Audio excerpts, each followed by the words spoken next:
and we are back with another edition of Office Hours with Cho, birthday edition, because today's my birthday.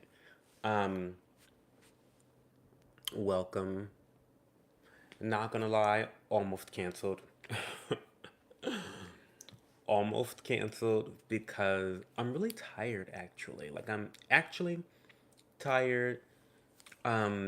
I didn't get a lot of sleep last night, and I woke up very early today because I had plans for my birthday. So it's just been one of those days where I'm like, I'm just trying to get through everything. Do you know what I mean? Like I'm just trying to get through everything. Um, and um, yeah, I'm just trying to get through everything. So,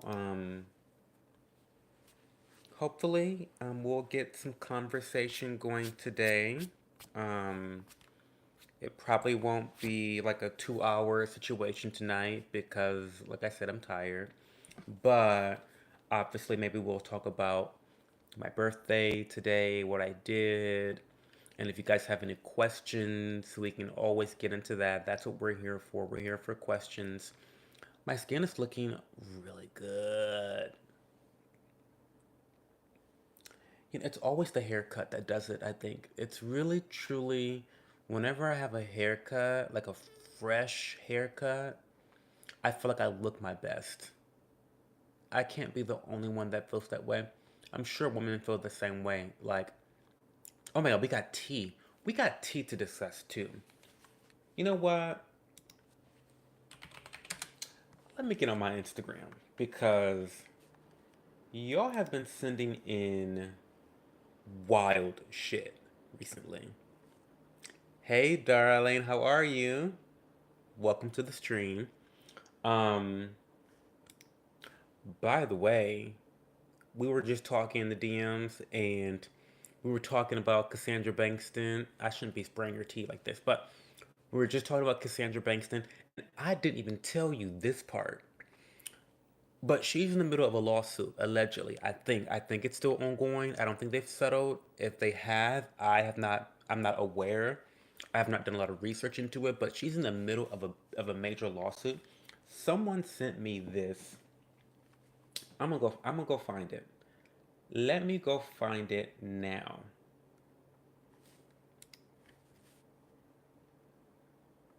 There it is. There it is.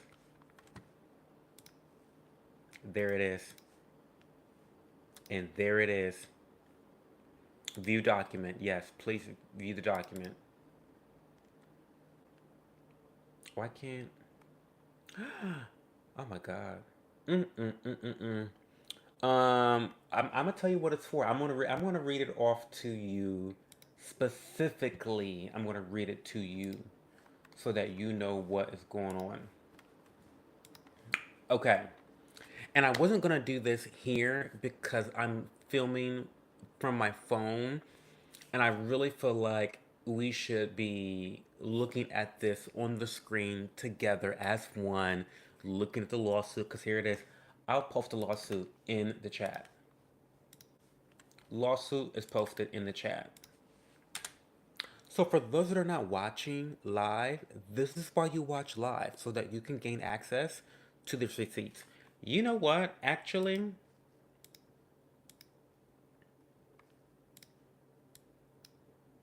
um, give me a second. Oops. What am I doing?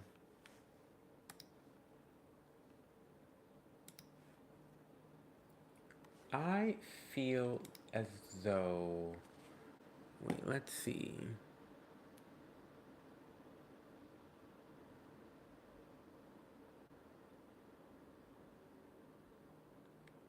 Give me a second.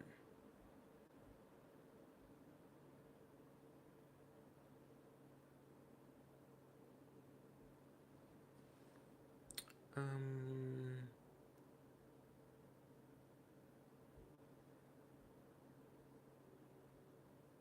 uh, allegedly, allegedly.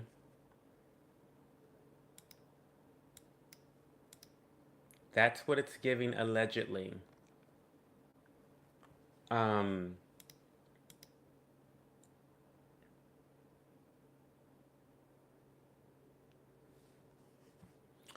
there's a lot. There's a lot of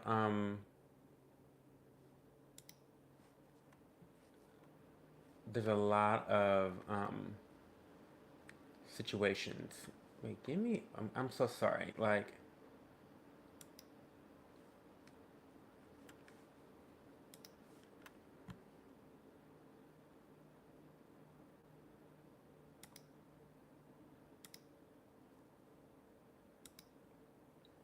um,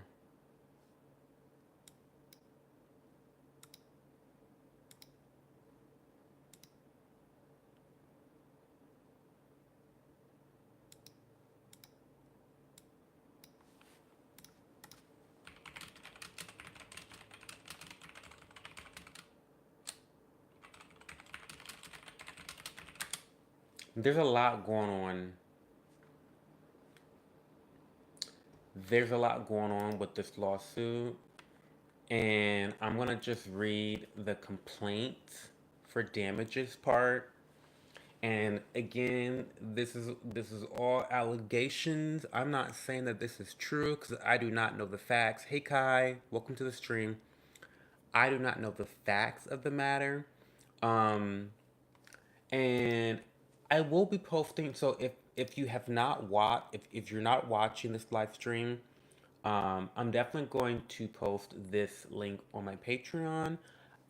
I feel like I probably should not have posted it here live, but that's okay. What's done is done. What's out is out. It is what it is. And we're gonna move forward.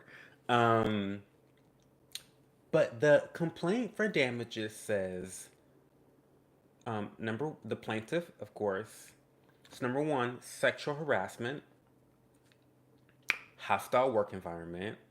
Number two, retaliation. Number three, harassment. Number four, hostile work environment, harassment. Number five, failure to prevent discrimination and harassment. Number six, wrongful termination in violation of public policy. And number seven, international infliction of emotional distress. Oh no, not international. Ah, intentional infliction of emotional distress. So the complaint reads that plaintiff Sasha Rogers brings this action against the defendants Cassandra Bankston, LLC, Richard Bankston. I don't know. Is that her husband? I've got a lot. See, I've got a lot to dive into. I've got a lot to dive into because I didn't get a chance to read this thoroughly. It is not a long. It's not that long. If you've read lawsuits before, you would know this is not that long. Um, but it's a shit show. I can tell you that much. It's definitely giving shit show. It's giving shit festival. Okay? Um, it's all public domain, but listen, the girls can sometimes get real bitter and get real petty and want to sue a bitch. And it's like, what you're not going to do is come at me with a lawsuit because you're going to waste your time. And the thing about me is I have time to waste. Okay? I work 3 days a week. Okay? I have plenty of time to waste. So, um, try me if you want to. Um, yeah, this is a mess. There are some general allegations that they have made. Like you said before, Sasha Rogers is a 19-year-old Asian American female. She began employment with Cassandra in 2021 as her personal assistant. Um, Cassandra operates out of her home. That makes sense. She worked at her home.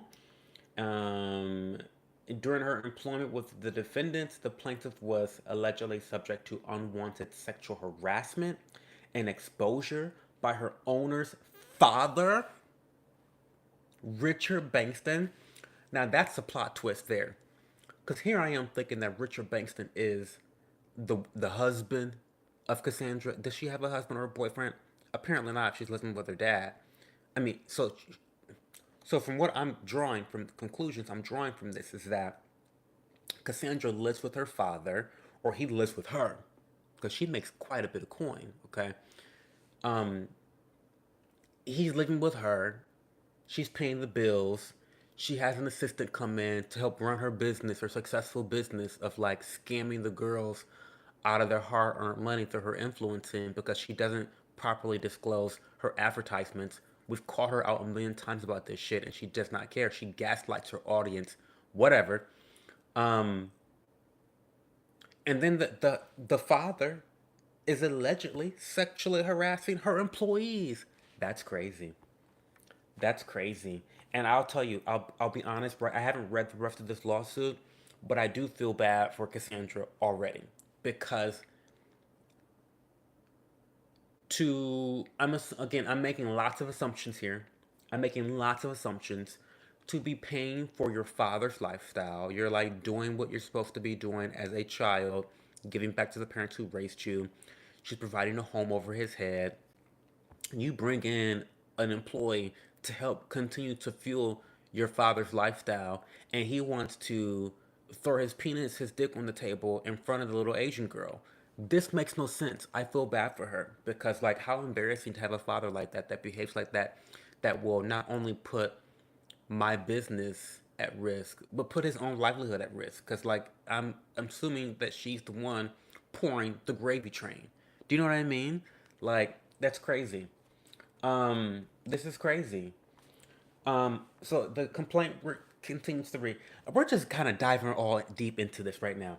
On three separate occasions, and I wish that I had I wish I was on my, you know what I mean. I wish I was on my camera, my webcam, because we could be going through this word by word, document by document together. But we'll get it together another day. Today's my birthday. We're gonna keep it cute. We're keeping it casual. Not the most high tech professionalism here, but just deal with it. I'm reading it right now. So it says on three separate occasions during the months of July and August, defendant Richard Bankston exposed himself in front of the plaintiff by walking into the kitchen living room naked from the waist down. That is crazy. That is crazy that your old, like you said, your old lecherous dad, your old lecherous father is walking around my workspace with his dick hanging out. That is crazy. It's crazy. The plaintiff felt as though she was being forced. Oh, wait, sorry, I'm getting ahead of myself. The plaintiff complained and reached out to Miss Bankston via text message to explain the occasions of exposure from Mr. Bankston on multiple occasions. However, the exposures continued and were not resolved. The plaintiff felt as though she was being forced to quit and therefore chose to enter employment, and after a 2 week notice was constructively terminated on November 17th, 2021. However, as per the employee handbook, Ms. Rogers did not get paid for the unused 2 weeks accrual vacation time at the time of her departure. I know that's fucking right. You want to be petty with me, Cassandra? I'm gonna be right petty with you. Let me highlight what the fuck is in your handbook right now and give me all my paid time off immediately. Okay? As a result of the foregoing actions, Ms. Rogers has had feelings of depression. I know that's right, honey. Had She's milking it. Miss Rogers has was her, Miss Rogers had feelings of depression and trauma since the exposures of sexual harassment by Mr. Bankston. Miss Rogers often cries, feels angry, and let down. I know that's right. As a result of the foregoing actions, Ms. Rogers was harassed, sexually harassed, and dismissed.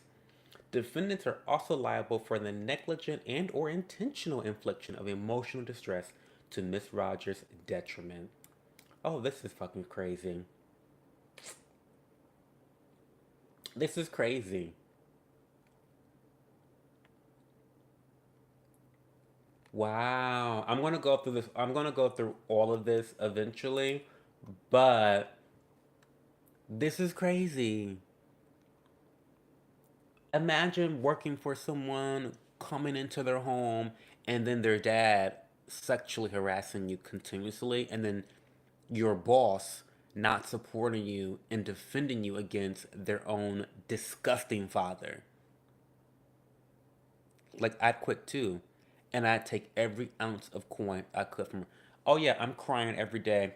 I can't get another job because of the experiences that I've had where now, anytime I try to work at some other places of employment, I have day night terrors of your father's limp penis, and I can't focus on work. So now I'm losing on income.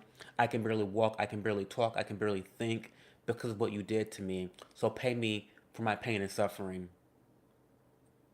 Pay me for my pain and suffering. Pay me for my pain and suffering.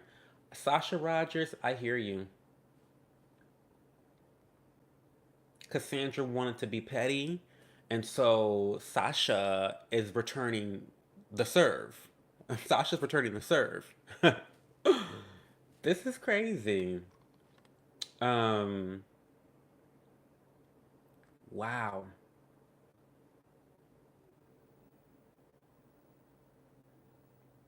I want to see who Cassandra's attorney is. Adam Juratovic. See, I'm nosy. Adam Juratovic. Is he a TikTok lawyer? I know you fucking lying. He is Adam J, the lawyer. I mean, if he's aligned with Cassandra, I know he's a fucking clown. I just know he's a clown.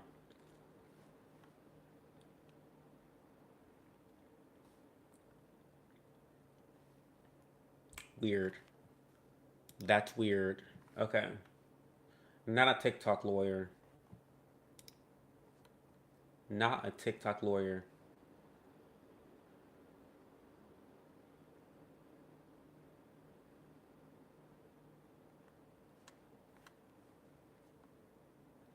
I'm not gonna say what I thought. I'm gonna just leave it at that. But that's him. That is him, honey. This is a crazy lawsuit. I still feel bad for Cassandra. She loves a collab. She does love a collab. I feel bad for her because of course this is definitely awkward on so many levels for her as an employer, as someone that's running a household, as someone that has fucking bills to pay, as someone that has aspirations. Obviously she has financial aspirations because she takes no pause at misleading the girls. She takes no pauses on that. Okay, no breaks, no time off for her. She's always doing that with these advertisements that are not disclosed properly. She's gonna get herself in trouble with the FTC. She is. It's only a matter of time because we have seen, especially over the last year, the last 12 months, we have seen a lot of action from FTC. They are standing on big business. Okay?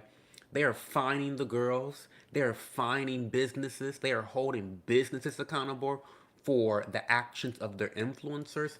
And to be quite frank, I'm very, very pleased with how the FTC has performed as a regulatory body because for so long, their regulations were empty threats. They were polite asks of people to follow the law. There was no beef, no action behind it, but no, they're standing on big business these days. And I look forward to the day where Cassandra either A, starts to actually disclose her advertisements, or B, she gets fined the fuck out of her money. So I think I look forward to one of those two things happening to her. And it's inevitable. One of those things has to happen. Either she's going to follow the laws, which I'd be happy to see from her, or she won't and she'll get in trouble. Um, Mira says, I've seen her rate card. It's crazy. And it seems like her team will accept any sponsorship. On top of her videos being scripted by her team. It's too bad. I think it will hurt her long term. Well, there's the thing, Mira. And I've said this in the video before.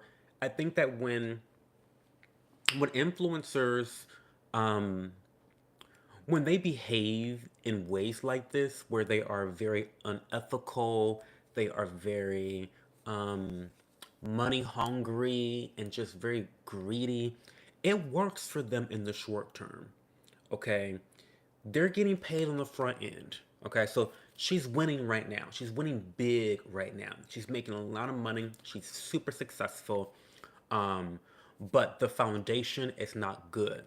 And I believe that not all money is good money, like they say in dominoes. Okay, not all money is good money, and I think that she's reaching a point where there is enough people saying, "Don't trust her," and once the dam breaks, once you push the toothpaste out of the bottle, you can't put it back in. Do you know what I mean? Like, you can't put it back in. Once the dam breaks, there's no putting that shit back up. The water has broken, the floodgates are open, and your career is done. Like, it's really hard to come back, and it's really hard to regain the trust of your core audience once you've surpassed a certain limit. And I think that Cassandra is quickly reaching that limit because you and I have been in the comment sections, Mira. I'm calling you out. You and I have both been in her comment section being like, hey, girl, like, this is an advertisement. What is going on? And it was not just you and I calling her out. A lot of these people that I saw in her comment sections were also long term followers of hers. These are butterflies. I think she called her fans butterflies. The butterflies are fucking pissed. The butterflies are mad with her. And so when the butterflies are mad, it's like it's one thing for Cho to be mad at Cassandra Bankston because who the fuck is Cho? Who am I in this world? I'm a nobody. I don't follow her content. I don't watch her. I'm not making her money. I'm not in her ecosystem. I follow her on Instagram. That's about it. But when the butterflies, when your audience starts calling you out on this bad, piss poor behavior that they are noticing is a trend, um, that's not a good sign for her long term success. So, my advice to Cassandra, if you're going to continue to be disingenuous and lackluster in your content creation and untrustworthy towards your audience, then I recommend that you at least start investing your money well into REITs, real estate investment trusts. They pay monthly dividends. That's a good way to retire early because you're going to need some income because the income will start to dwindle. Brands will not want to work with you if by working with you, their name now has mud attached to it. So, like, invest your money wisely. Go buy some fucking real estate because you don't have a long term career in influencing at this rate. Okay? That's my honest, genuine opinion. I have a nice portfolio. I can give you some recommendations on some actual REITs and some actual cover call ETFs. I can give you all that stuff because this influencing gig that you got going on right now, it's cute right now. It's paying you on the front end. It's not going to pay you in the in the end because of the behavior that you're exhibiting right now. And on top of all of that, this lawsuit that just came out of nowhere is fucking gross. Like, you need to kick your dad out of your house. Like, you make enough money. Like, Mira has seen your red card. I have not seen that red card. But go buy him a house outside of your business where he cannot negatively affect your business. This is ridiculous. That's wild. Let me read some comments. Let me read some comments. Um, the influencers are running amok. Kai, the influencers are running amok. They are wild. They're wild. Mira says, if it's your business, that's fine, but don't hurt your business long term by accepting any sponsorship you can get and burning the subscribers that got you here. It's unsustainable, Mira. It's unsustainable. I commented once just because I would rather speak up to a fellow creator directly and give them that courtesy. And I was super nice too. She gaslit that she did. She did gaslight you. I saw. I was there for that. Yes, I was there for that. And you were very respectful. You were very nice. Um, you didn't have an attitude. You were very like, hey girl, like you gave her the benefit of the doubt. Like you were very respectful and constructive with your comment. A lot of the other comments were like, I'm unfollowing you. Like, I'm not a fan of you anymore because you do stuff like this. Um, she edited an ad and pretended it was there when I commented rather than admit she forget. Then follow me. It was weird.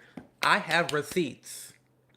I swear to God, I have receipts of the times where she claimed to be disclosing advertisements and she actually did not disclose. Um, Welcome back. Long time no see. Yeah, it's crazy. It's crazy. That's something I've noticed too, though. Now it's more normal to call out authorities or influencers when they make certain statements. Well, finally, right? Finally, Marie, because I feel like for so long in the skincare space, okay, because the girl's been calling out the other beauty influencers, the makeup, since the beginning of time. It's been a cesspool. People get off on calling others out for right or wrong, okay? But I feel like more than ever these days, I think that the skincare world is waking up to the fact that skin influencers can be just as anti-consumer as the makeup girls can, and it just makes sense. It's the reality. It's the reality. Hapskin says they do an ignoring phase, then a sassy reply phase, then they do a full acceptance of constructive criticism. It's all fake. So they act like they accept it, but they don't really listen. They think they'll make them look good. It's all PR. It's all marketing. It's all to save face. And the behavior that's being criticized is often not really rectified. It's not often changed. Cassandra Bankston is someone that I have seen repeatedly have issues with disclosing advertisements. I'm starting to believe that perhaps she's allergic to disclosing advertisements. Honestly, I do. I think she needs to get like um, inhaler or something or an EpiPen because I feel like whenever hashtag AD comes up, she gets hives. Maybe that's where all her hives are coming from. It's coming from her allergy to disclosing ads properly and honestly. That's where the acne's been coming from all these years. You know what I mean? You know, she's kind of a she's made a lot of her success in her content revolving around her battle with acne, and I'm starting to think that it's just been hives all this time. It's her allergy to the truth. That's what I think. Put me on record. That's my truth. Okay, I think she's allergic to disclosing ads, and that's where all her acne and irritation has been coming from for years now. Because I've seen her repeatedly do and engage in this behavior, and I mean, I don't blame her because for so many years, the FTC didn't back any shit up. And so, of course, this regulatory body has all these rules and compliances that you have to align with, but they don't back anything up with any force or any um, actual regulation. And so, like Kai said, the influencers are running amok. They're doing what the fuck they want to do because there's no repercussions for them. Okay? I think now we're at a turning phase where not only are consumers calling people out, but you have the FTC actually doing their jobs. So we love the FTC these days. For so long, I thought they were a joke, and they have been a joke. But I think they're putting forth intentional effort to be a better regulatory body. I'm very excited about that. Um, Dr. Shireen is a good case study. Oh, here we go. Her responses are all over the place. Listen, Dr. Shireen, she's something else. She's something else. I think that um, she's another person. She's another notorium for me. For me, she's another notorium. And the reason why she's another notorium, um, and when I say that, I mean it's a brand that I'll never ever support. It's a brand I'll never ever like purchase from or promote whatsoever. Because I think for me, and again, I've done a whole video about when it's appropriate or when you should determine if the right time to support a canceled brand. Okay, I've done a whole video about this. For me, in my opinion, in my comfort, and for my fucking wallet, I don't want to support a brand that commits an egregious violation of consumer trust. Okay, I consider what Notorium did to be egregious. I consider what Herbivore did to be egregious. I consider um, what else can I say? Mario Badescu, egregious. I think that the release of Pillow Talk, which stupid fucking name to begin with, Pillow Talk, is this? Are we calling like a sex hotline? 1-800 call me now. Pillow Talk, like, mm, uh. But number two, I think that her drug claims that she made were so egregious because of her professional status. I'll be honest with you. If this was a Hiram or a James Welsh that did this, I might actually forgive them for the drug claims because they're not experts. They're not professionals. And so maybe they pawned this off to some team member of theirs, some marketing team, and they fucked up. But as a doctor, as a professional, I think it's egregious for you to be making massive drug claims like that. Do you know what I mean? So I don't know. I think you're right. I have kind of stopped following her, so I don't know how she reacts, but I would not be surprised if she kind of responds in the way that you describe. Mira says she could have just been like, you know what, you're right. I thought my disclosure was enough, but I can see that there's an done, done. You're right. Mira said again. I'll read it again clearly. This is exactly what Cassandra should have said, and it would have been easy. She should have said, "You know what? You're right. I thought my disclosure was enough, but I can see that there's areas I can improve. I'll fix that." That's the argument. Listen, when people call me out on Twitter, because people are always calling me out on Twitter because I'm a loudmouth. I say my opinion, and I get things wrong. I get things wrong a lot. I think I know everything. I know most of everything, but you know, I get things wrong sometimes. And so people call me out all the time on Twitter because Twitter's like the wild, wild west. We fight on Twitter. And when I get called out, I own that shit. Oh, you know what? I was wrong. I was ignorant.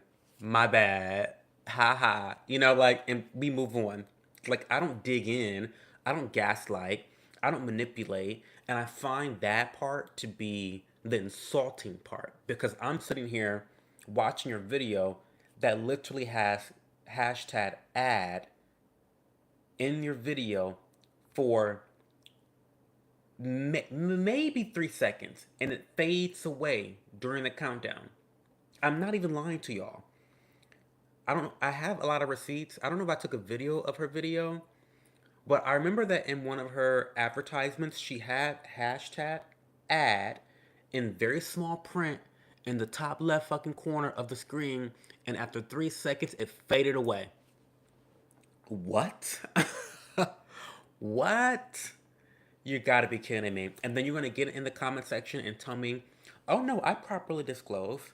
Girl, bye. Come on, be serious. Don't insult my intelligence. Now I'm mad. Because I wasn't mad before. I was just kind of annoyed before, but now I'm mad that you're gaslighting me. And she does that all the time with her audience. No wonder she's losing people. Mira says, I don't do sponsorships, but I have definitely continued to improve my disclosures for affiliate codes and PR based. Me too.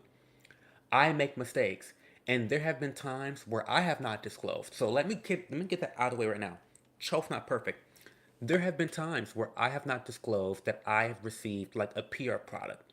Or maybe for so long I didn't put ad when it came to PR products. And apparently While I don't agree with the ruling, let me be clear. I don't agree that you should have to put the word ad with gifted products. I don't think that you should have to do that unless you are contracted to do so. There's a difference.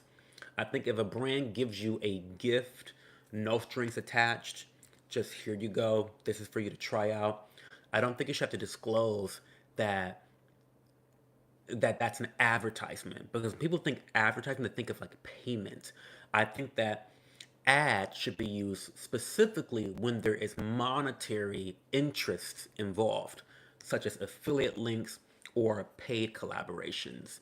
That being said, I've gotten much better at putting ad, and I add my own little twist to it. I put ad and then slash gifted or slash PR. And so we all have things that we can get better at.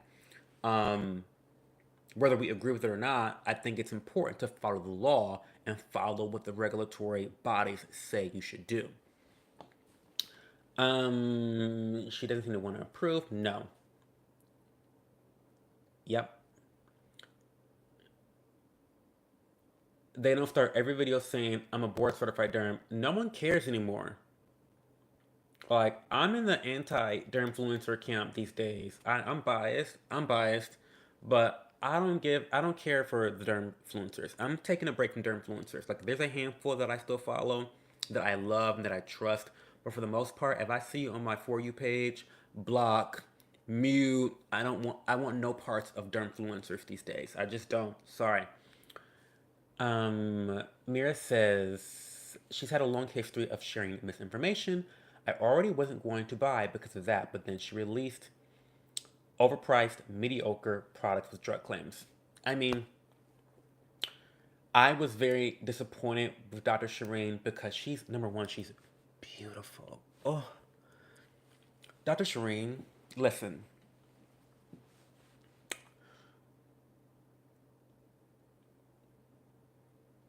she's beautiful. She's drop dead gorgeous. I love the way she speaks. Like she speaks in a very attractive way. Like she's just captivating.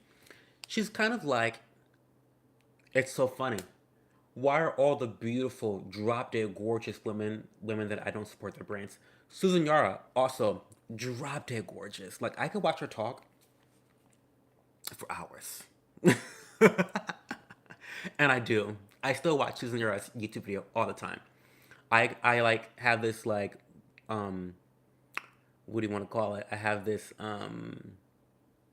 what do you call that mental thing that people do when you separate things in your head and your mind? But regardless, I'm the biggest fan. Oh, cognitive dissonance. I have severe cognitive dissonance when it comes to Susan Yara and Naturium. Because on one hand, I'm never ever gonna buy a product from Naturium. I'm never gonna promote that shit. I'm never gonna say anything nice about them. They are the McDonald's of the skincare world.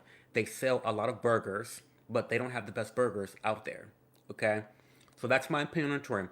But my opinion on Susan Yara, oh my god, she's like a fabulous woman. Like a great businesswoman, great entrepreneur, really friendly, really kind, really generous. Like she's really generous towards her friends.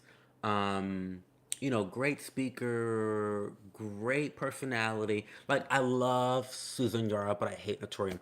The cognitive dissonance there is something I need to go talk to a therapist about, probably. Um, but that's how I feel. Sorry, that's how I feel. And same thing with Dr. Shireen. Well, not really. Like I don't watch her anymore. But I can admit that she's beautiful. Listen, I can admit the truth. Okay, I try not to be biased, and when I am biased, I let you girls know I'm biased. You know.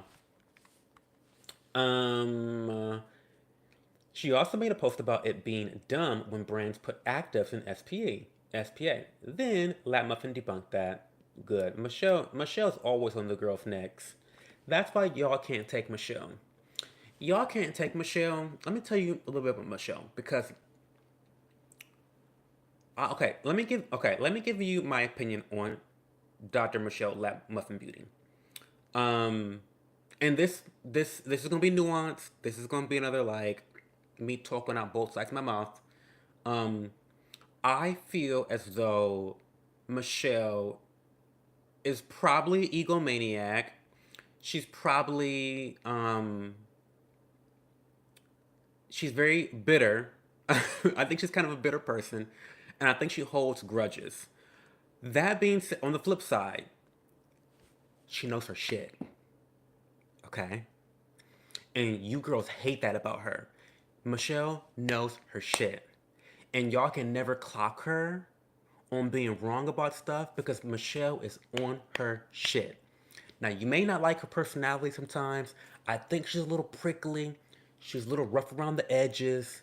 She's not that stereotypical, like, drop dead gorgeous, type A personality, like, social, beauty queen, queen of the hall, queen of the hour, whatever, high school prom queen.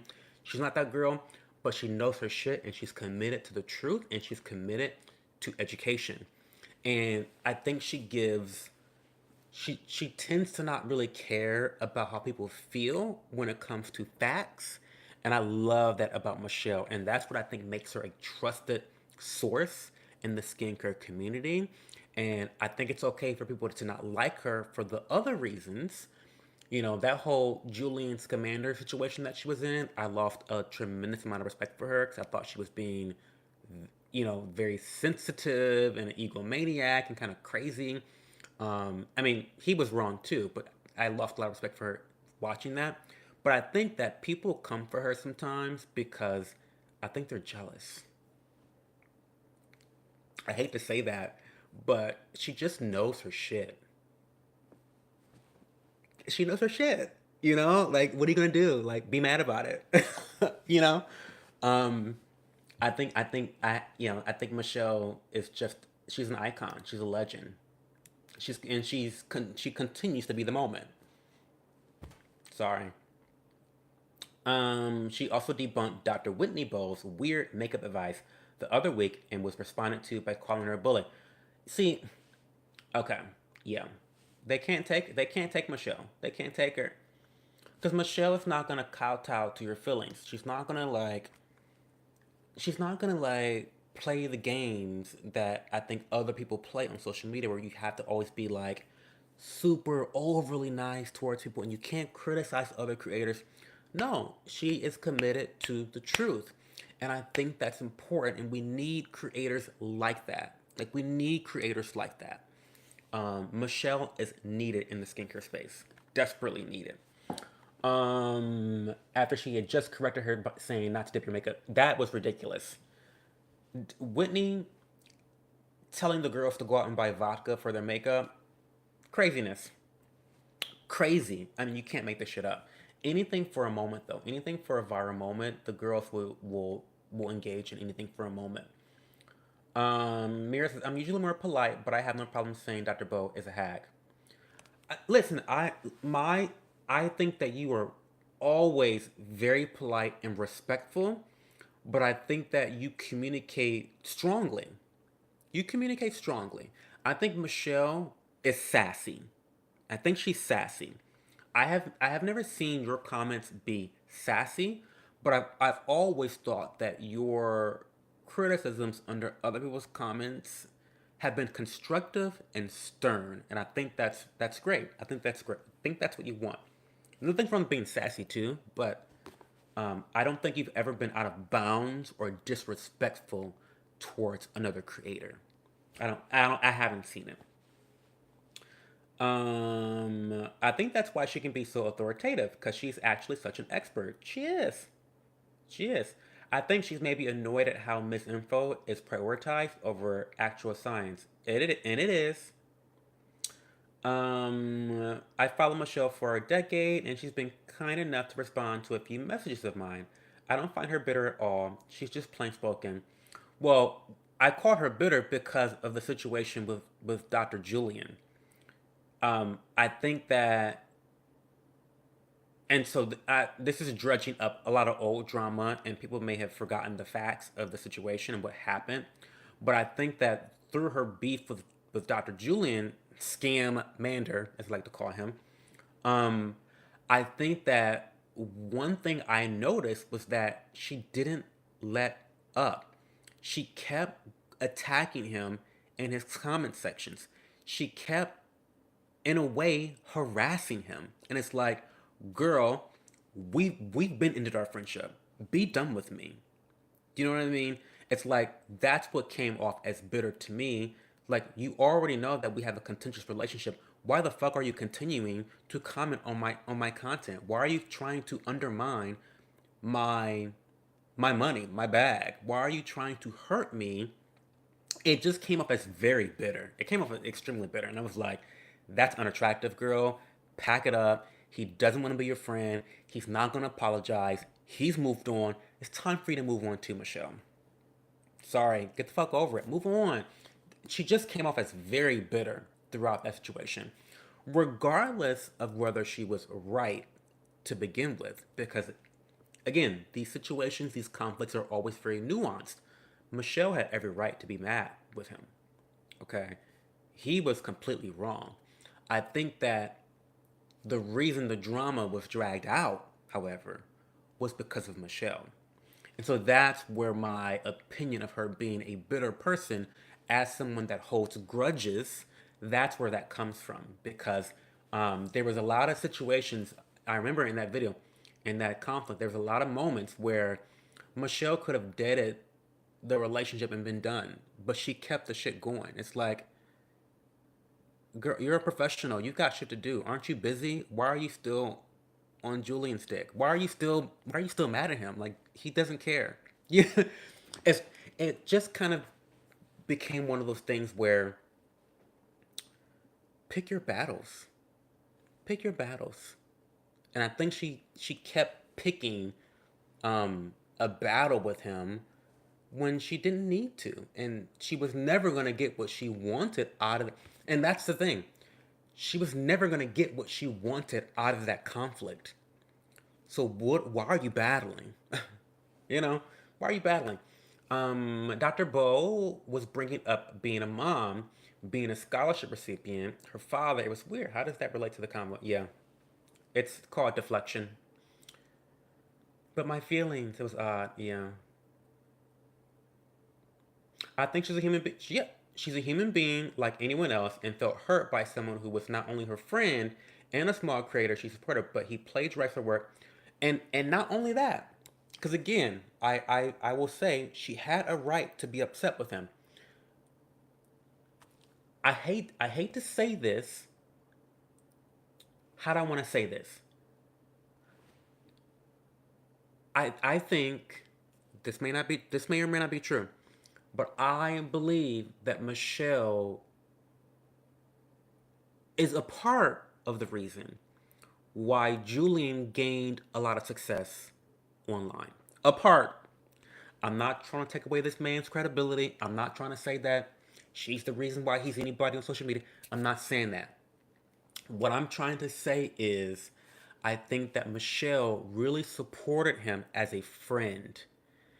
And perhaps she opened some doors of opportunity for him through his affiliation with her. And I think the way he behaved didn't reflect that. The way he treated her was a betrayal of friendship. It was kind of like, why would you treat me like that? Someone who put you on. So I agree. She is human. She is human, but that makes her flawed. She's a flawed human. And I think she had a flawed reaction to drag this shit out for as long as she did.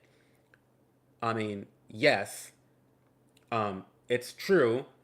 It's personal. She's a human being, but human beings make mistakes. She had a human reaction, and she dragged that shit off.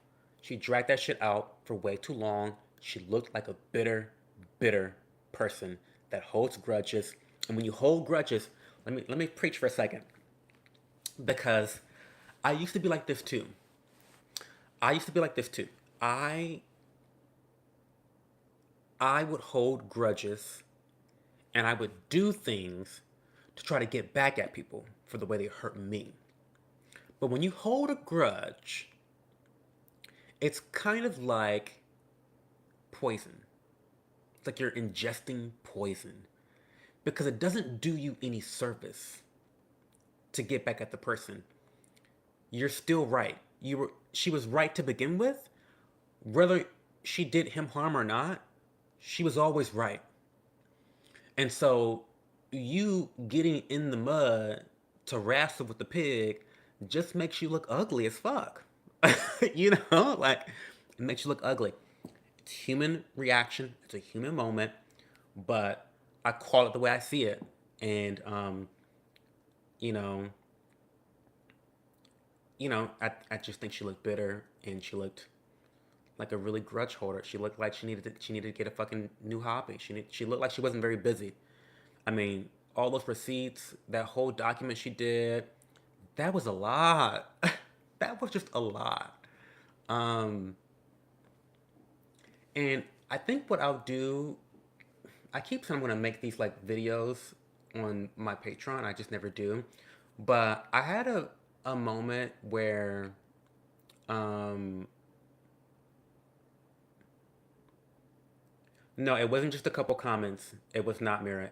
Twitter. So I don't know if you're on Twitter, but and I have the receipts. I have the receipts. Michelle was obsessive on Twitter. I mean, tweet after tweet after tweet after tweet. I mean, this is crazy.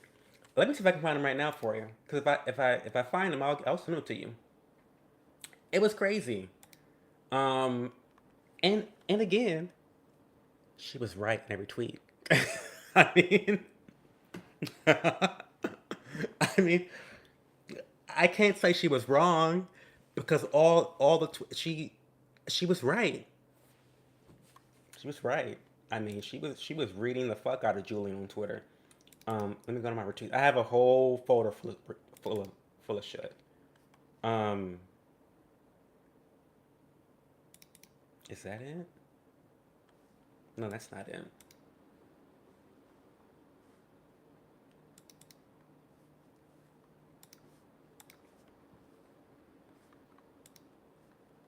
Um, is it under Julian Scamander? Let me see.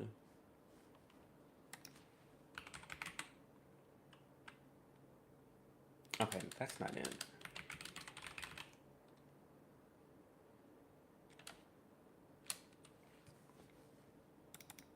I can't find him. Hmm.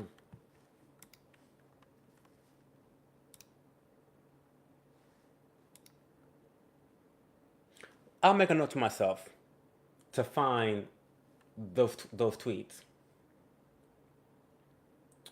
Um,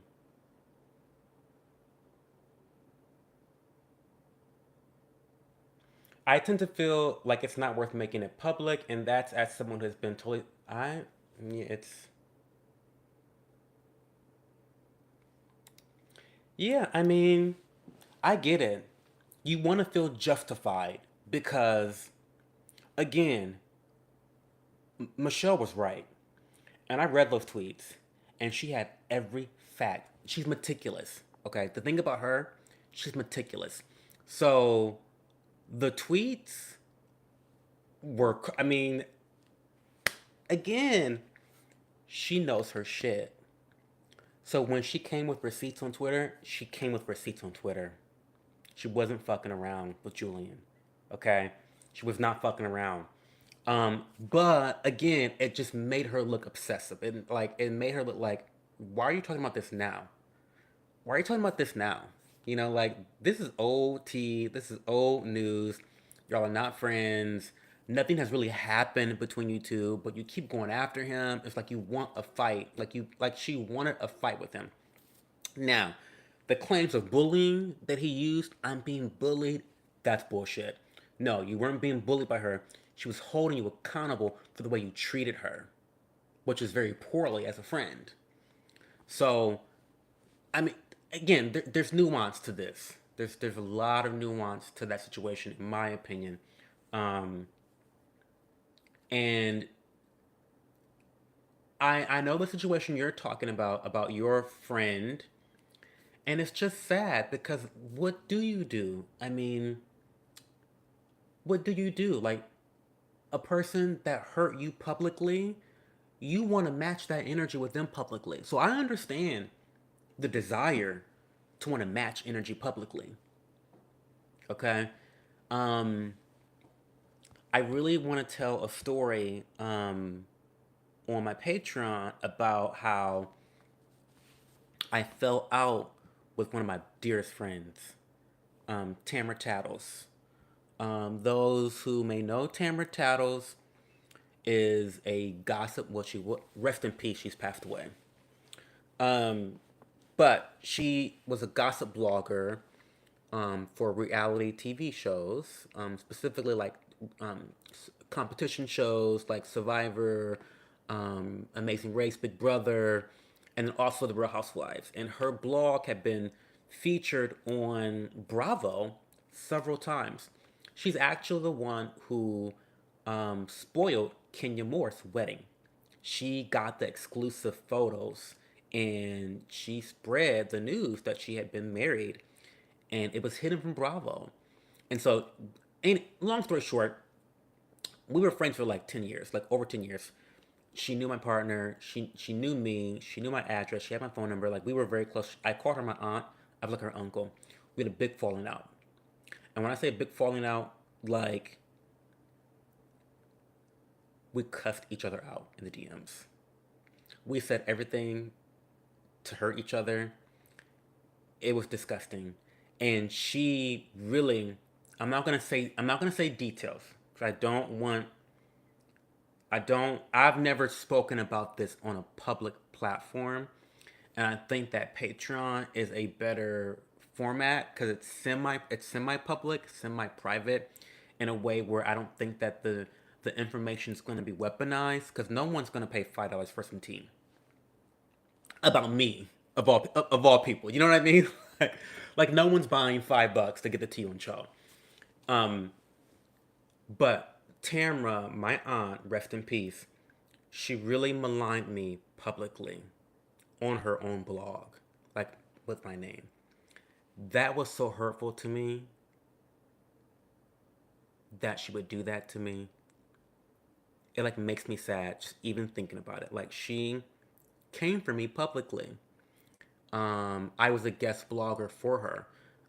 Those OG fans will know that I had a guest column on her blog called Cho Does Home Reno, and it was kind of like this fun like back and forth between my partner and I, where we were working on our home. We own real estate.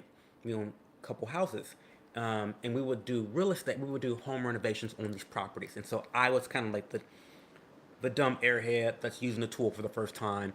Learning the ropes of how to do things, how to use a caulk gun, how to use these different tools, and he was the expert. You know what I mean? So it was a really great blog. I did all her Survivor blogs. So like her community knew me. Like I was a household name in her audience. And she dragged me on her blog, and yeah, so we went at it. I mean, and then, when I say we went at it, we really went at it in the DMs. I said that I brought up her dead dog. I called her every name in the book but a child of God. She said some really nasty personal things to me that hurt my feelings. It was nasty. But I'm sorry, out of I'm like getting all sidetracked. I'm so sorry. I say all that to say this. I never dragged Tamra publicly the way that she dragged me. And I'm really happy that I did that. I'm really happy I did that because our relationship was literally 99% of the time, it was fantastic. It was wonderful. But this one situation happened, and I'll go into details later on Patreon.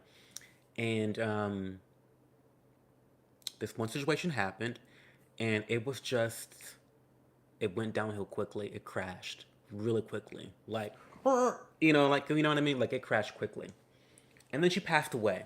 And then it's like, I'm just so grateful that I chose to not harm someone that I cared about for so long, because once it's public, you never can get rid of it.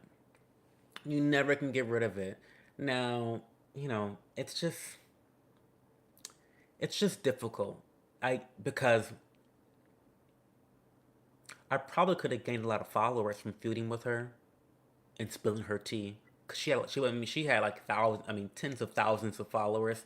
I could have had to come up by like feuding with her online on Twitter, but I was just like, no, this is my real friend, like my real friend, and I don't talk trash about my real friends publicly. I just don't do that.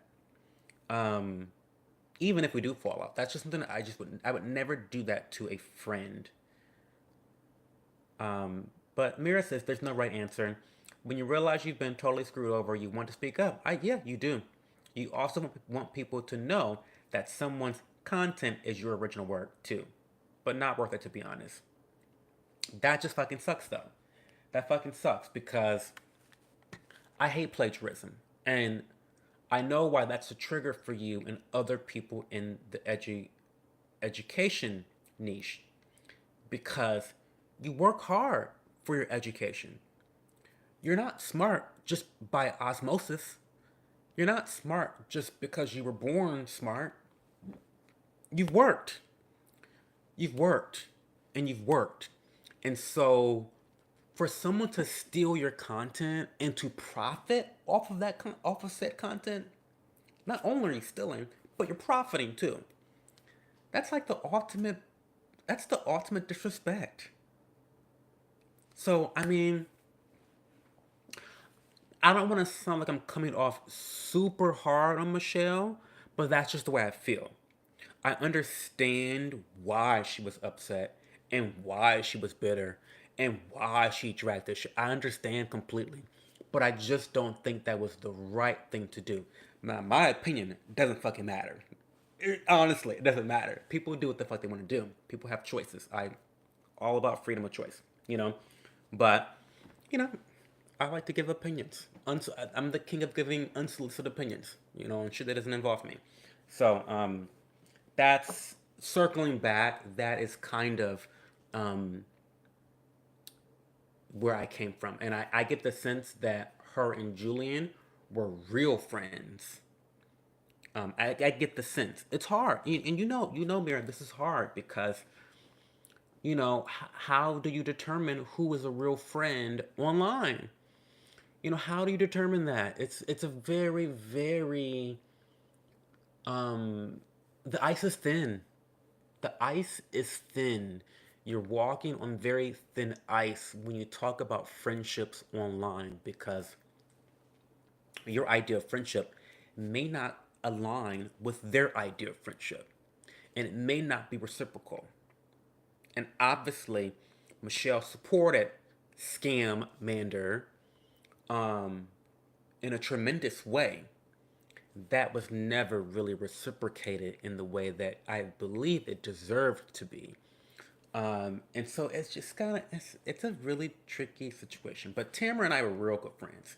She used to send us all types of gifts. Okay.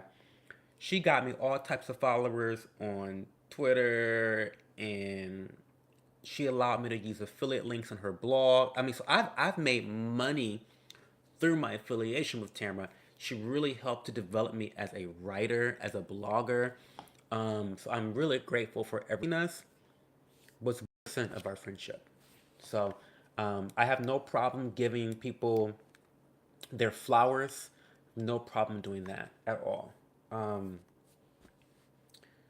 but yeah, and so that's all I'm trying to say about Michelle. It's just she was put in a sucky situation, and then she mishandled it. That's I think that's my succinct way of encapsulating the Lab Muffin Beauty versus Scam Mander drama. She was put in a bad situation by a betrayal from her friend, and then she mishandled it after that point. That's that's how I feel about that in a nutshell.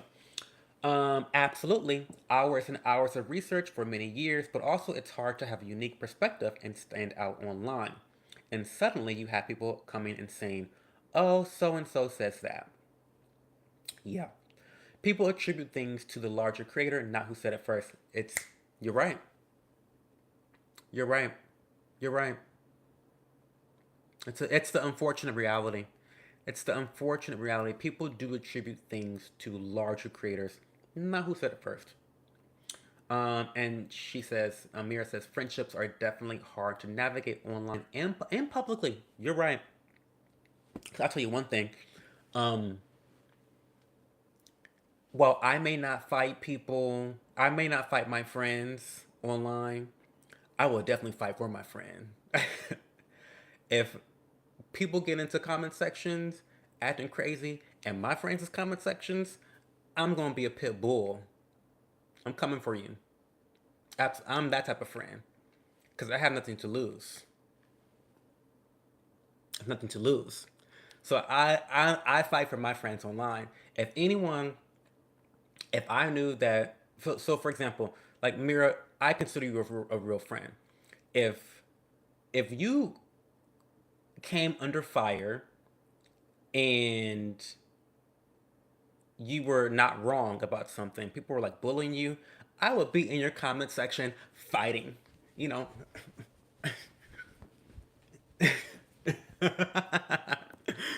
I'd be fighting the girls off. I would. That's what I do on Twitter all day anyway. So like, I'd be fighting. Um, Now if you were wrong, I would probably slide in your DMs and be like, Mira, you know what? I don't think you handled that correctly. But I'm not gonna say nothing about you. You know what I mean? Like I would kind of correct you behind the scenes. I don't know. Today's my birthday. I'm a Capricorn. January 6th is like a pure. January 6th is in the middle of Capricorn, like middle of Capricorn season. It's the most purest form of Capricorn, and my loyalty is just built different. It's just built different. Um, I just don't believe in attacking my real friends publicly. I don't care if you shot a bitch. I'm not gonna get online and say Mira shot a bitch.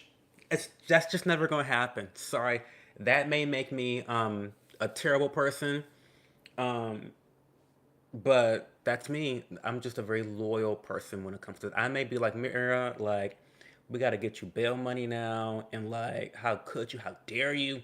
Why would you? You got Parker to think about, and you shooting people. You know, I may do that behind the scenes, but like I'm just not gonna come for my friends online. And I hate to see when other people do that. I hate to see when other people do that. I just don't like that. Um, there's a long history of small creators being screwed over by larger ones, though. It is. Oh yeah, absolutely. How was my birthday today? Okay, my birthday was wonderful. Now I don't do a lot for my birthday. Typically, I'll tell you what I typically do. Typically, I go back to I'm parched. Before I get into the birthday story, we're gonna have some rhubarb and strawberry pop by Trader Joe's.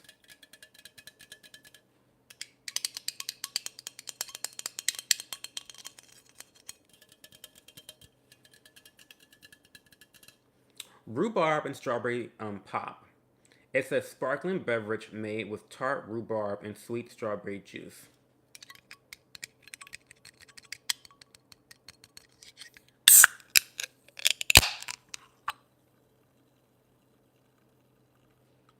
I'm parched. That is really good. It is tart. It's rhubarby.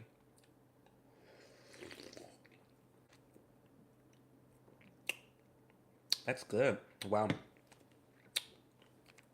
Wow. Wow, wow, wow, wow,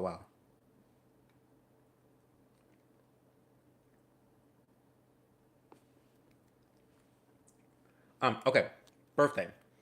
So traditionally what I do for my birthday is I typically go to oh my god, now I'm having a fucking brain freeze. Um Alexander's, J. Alexander's. I go to J. Alexander's every year, and I get the same thing. I get the swordfish with the couscous, side of couscous, and a side of broccoli. That is my birthday dinner every year. Now this year's gonna be different because instead of the couscous, tomorrow I'm gonna make I'm gonna sear some swordfish at home. I'm gonna do broccoli, and then I'm gonna do mashed sweet potatoes. That's gonna be my birthday dinner um, this year. I wasn't really hungry for dinner today. I ate a bunch of peanuts. This can of peanuts is just like, what am I doing? Why am I eating a can of peanuts? But I didn't do that this year. I woke up this morning and one of my dearest friends, she took me to a place called Cambridge Tea House. Everyone knows that I love spilling the tea, but as much as I love spilling the tea, I love drinking tea. And so I went to this tea house and it was the most divine experience. There's another place, and before let me tee this story up. There is a tea place that I typically go to called Asterisk. And Asterisk is also a tea house. However, it's very modern, it's very chic, it's very romantic, it's like very dim lighting. It's a very cool place to go to, okay? Very chic, very hyper modern, but it's a tea house. It's great. They serve traditional afternoon tea, they serve high tea. Um, and for those that don't know the difference, um, afternoon tea is, as the name might suggest, it is after noon. So usually around 12 o'clock, you would drink your tea. There's usually biscuits or scones, little sandwiches, cucumber sandwiches especially are very popular. High tea, people don't really know. I think when people think of high tea, they think of like a class thing, like it's like an important tea or like a tea for the upper class of people. That's not true. High tea comes from a reference to high of the day. So people, and this goes back to high tea is when it's for the working class folk. It's actually the opposite of like high class. It's for the working class people that they were unable to have a break at noon to have tea and to indulge in leisure. They were busy working. And so high tea is for the working class. After work, they have high tea. Um, Sorry, that's like, I'm sorry. I'm like giving random information about tea. Anyway, Asterisk does high tea, afternoon tea. They're great. Whole full service, trays full of food, nice teapots, nice teacups. Now, Cambridge Tea House is a lot more low key, more like, I want to say like common or for the people or not generic. It's less modern, it's less chic, it's less fashionable, high style. It's more like your everyday person can go there and feel comfortable. It's very traditional English tea. So I went there for afternoon tea and it was phenomenal. I had a really nice black tea. They had really good blueberry scones, black currant scones, with clotted cream and jams. Oh my God, it was so good. There was lots of different sandwiches, and I just really, really enjoyed my time. It was phenomenal, and it was my first time going there, and I'm happy that I went there because now I have two different tea houses depending on the vibe that I want. If I want more of a casual experience, I think that the Cambridge Tea House is a great pick for any time, for high tea, afternoon tea, whatever. I think that Asterisk is better for a vibey type of tea. You want to, take someone on a date there, that might be great. If you want to impress someone there, that might be great.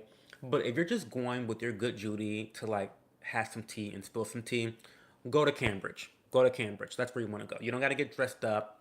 I feel like Asterisk is a place that I would want to get dressed up and look really nice. Whereas Cambridge Tea House was not that vibe at all. Very cute, but a more casual experience.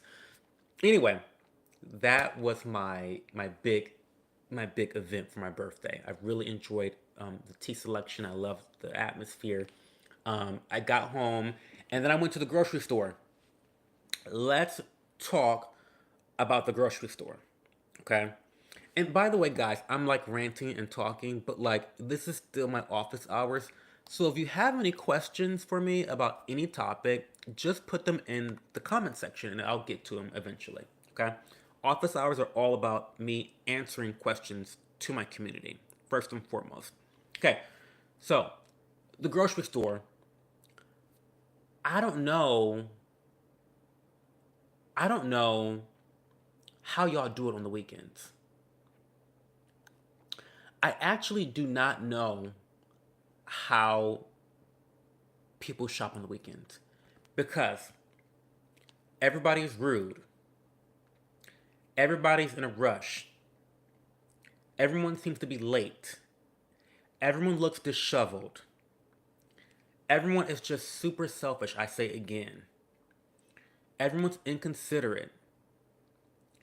There's no food. There's low inventory at the grocery stores. Okay, grocery store employees are stressed out because of the previous six reasons. Okay, um, it's a terrible experience shopping on the weekends.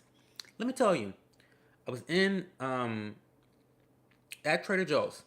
Trader Joe's parking lot at Easton is a fucking nightmare. It's usually a nightmare, but it's particularly a nightmare on the weekends. I'm waiting in line. Okay.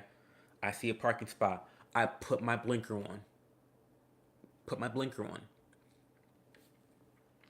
Tell me why, as soon as the car comes out, some other fool comes zipping, making a left turn in front of me to get the spot. I almost lost my mind. At that point, I had wanted to get out and start brawling in the parking lot of Trader Joe's at Easton. I was just like, my blinker was on. I could not. My mind just could not compute. So I'm fuming. And it's a madhouse. It's crowded. Everyone's running like a chicken with their head cut off. Like they're just running for the hills. Shopping on the weekends is like the ninth circle of hell, of Dante's Inferno. Grocery shopping on a Saturday. That's the ninth circle. Right below the eighth circle of hell of Dante's Inferno, which is licking envelopes. Licking the adhesive of envelopes. That's also like hellish. Right below that is the grocery shopping on the weekends. It's fucking incredible. People are rude, people are nasty, and the worst part of it all is it's viral. The attitude is viral. And so typically I grocery shop on like a Monday afternoon, a Tuesday afternoon. I'm calm, cool, collected. Listen, grocery shopping is like a hobby of mine. I enjoy grocery shopping. I love to go. I love being at home. I love being kind of a homemaker. I'm not good at cleaning, but I love cooking. I love preparing food. I love hosting parties and hosting people over. I love doing things like that. So grocery shopping is part of that, and I really adore that. So I love it. It's a joyous occasion for me. It's like self care for me. But today, I caught the bug. I caught the haterade bug because I got an attitude. I was like, "Fuck you, people." I'm like, "Get out of my way." Even at Sam's Club, and don't drag me because I don't care. I didn't do anything wrong. I took the last carton of brown eggs at Sam's Club. Yes, I did. I did because it's my birthday and I deserve my I deserve my organic brown eggs. Now normally, if this was a Monday, or this is so embarrassing to me even telling y'all this, because this old lady was also looking for brown eggs, and we're fighting. Mira, we're fighting. We're fighting for the brown eggs. I'm sorry. I'm glad that you get it, but you have to understand that we are fighting. This old lady, and maybe she was 60, maybe 50s, 60s, whatever. She's looking for eggs too, and I'm pretty sure I took the last one from her. Well, I got, no, not from her. I got there before she did. I got there before she did. I didn't like wrestle the eggs out of her hands, you know. But I'm like, listen, these are brown eggs. These are fucking amazing. I need my organic, large brown eggs, and it's my birthday. But had it been a Monday or Tuesday, if I'm grocery shopping, I would have given this lady her eggs and been like, you know what, I'll come back tomorrow. Like I would have done that. But that's what I mean. When you shop on the weekends, it's like everyone else is mad, and that energy, it just sucks you in. It's like COVID. Everyone fucking had it. Everyone caught it. I caught it. I caught the virus. I'm angry. I'm bitter. I'm in a rush. I have an attitude. I'm selfish. I'm inconsiderate. Like that's who I became all of a sudden. It was awful. Why are you guys shopping on the weekends? Don't shop on the weekends. Do not recommend. Do not recommend shopping on the weekends. It was awful. Okay, so then after all my shopping, because I ended up going to Trader Joe's, I went to Walmart, I went to Sam's Club, I got back home, I played some Yu-Gi-Oh! Um, and then I watched um, I watched Fixer Upper Hotel with Joanna and Chip Gaines, and then I watched Love It or Listed. I watched an hour or two of that. So I just realized that I can watch those TV shows on Max. Like the Mac, I have the Max app for some reason. I don't know why, but I could watch it on my iPad. So I was watching it on my iPad, and we were under the covers and just hanging out. So yeah, that's been my birthday. That's it. I'm very low key, not a big, ordeal. I don't need a parade. I don't need like confetti. It was very nice. Afternoon tea was fucking incredible. Loved it. So yeah, it was good. Very good. Thank you for asking about my birthday. It was great. Um, Fresh eggs though, I'm gonna be an old lady with chickens and a million animals out in the country. The fresh eggs are the best eggs. My friend Ellie, she has chickens. She lives in the city, by the way. She lives like not that far. She lives in one neighborhood away from.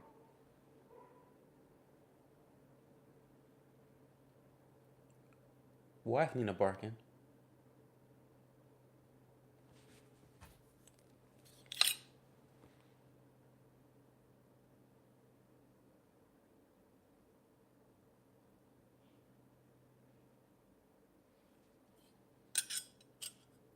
Listen, because I'm always ready. I'm always ready. I watch too much true crime to not be ready. You gotta watch your boyfriend. You gotta watch your children. You gotta watch your grandchildren. Hell, you gotta watch your fucking dog too. Maybe your dog might murder you. You gotta watch everybody. And I'm always prepared. I'm always ready. Okay? Um, anyway, um, but I would though, Mira. That would be. Listen, I grew up in the ghetto. I grew up in the inner city Toledo, all black community. I mean, straight ratchet, like inner city poor. Like that's where I grew up. Like I've seen some stuff. Listen, Kai knows. Kai knows. Kai is from Toledo, where I'm from. She knows. Listen, we stay ready. There's no getting ready when you're from Toledo, Ohio. We gotta stay ready. Yeah, hide your kids, hide your wife. Yes, absolutely. Um, but no, my friend Ellie, she she raises chickens in the city, which is kind of crazy, right? But her and she's gifted me eggs before, and they are the best eggs. Like, no competition. Period. Period, Mira. I don't think people. Hmm. maybe this is something that I will share privately with you, a discussion, but that's I'm just not the biggest fan of cities because of that. Because listen, crime's always been bad. Let's not kid ourselves.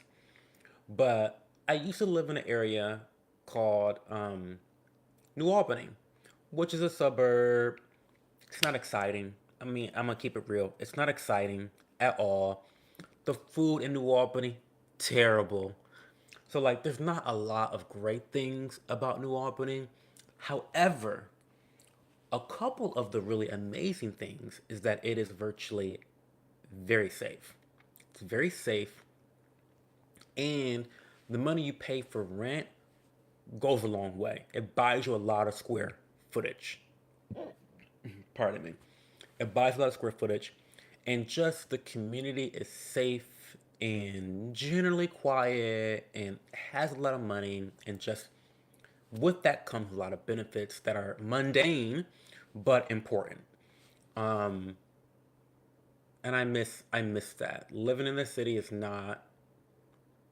I'll just say this: living in this city would not be my first choice. But here we are.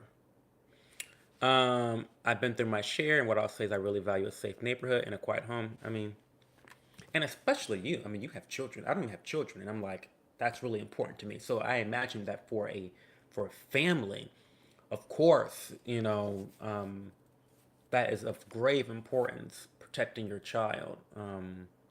They got to protect Parker at all costs. Okay, nothing needs to happen to him, or I'll be catching a flight out to California.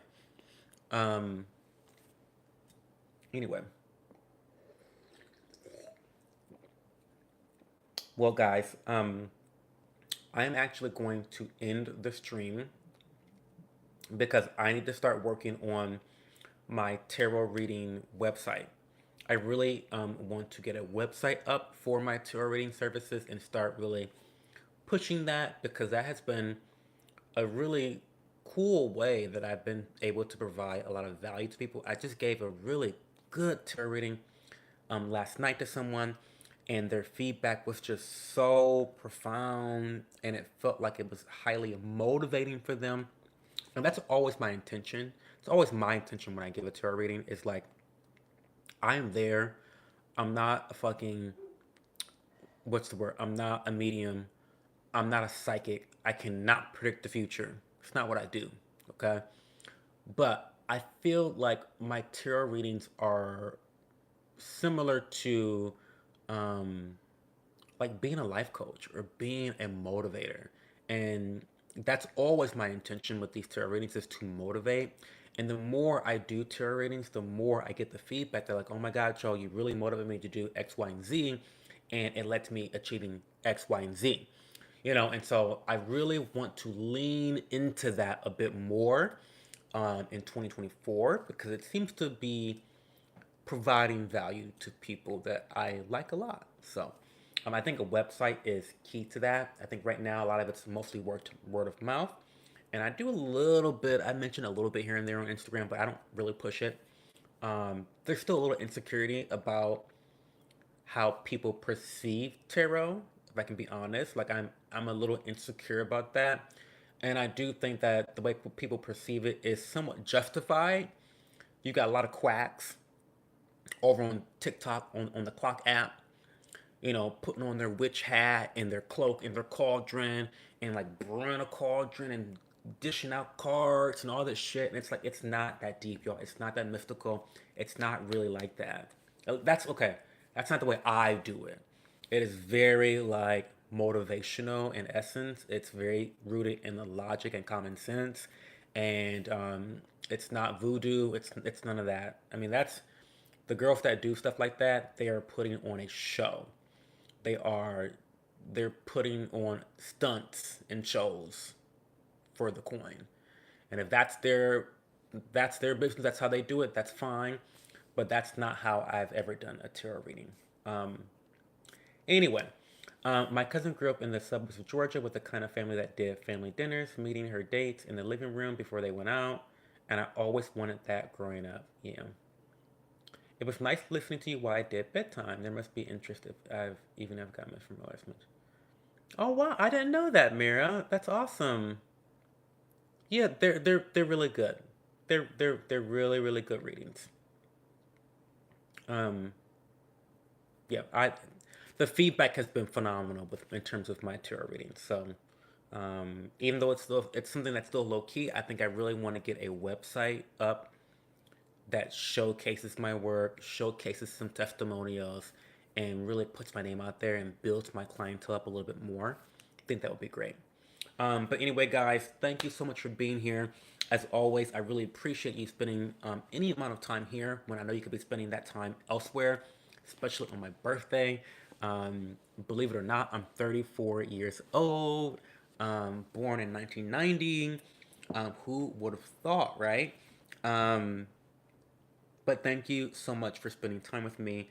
And for those that are on the rewatch, if you've made it this far, you don't need timestamps, but I'll be putting timestamps here.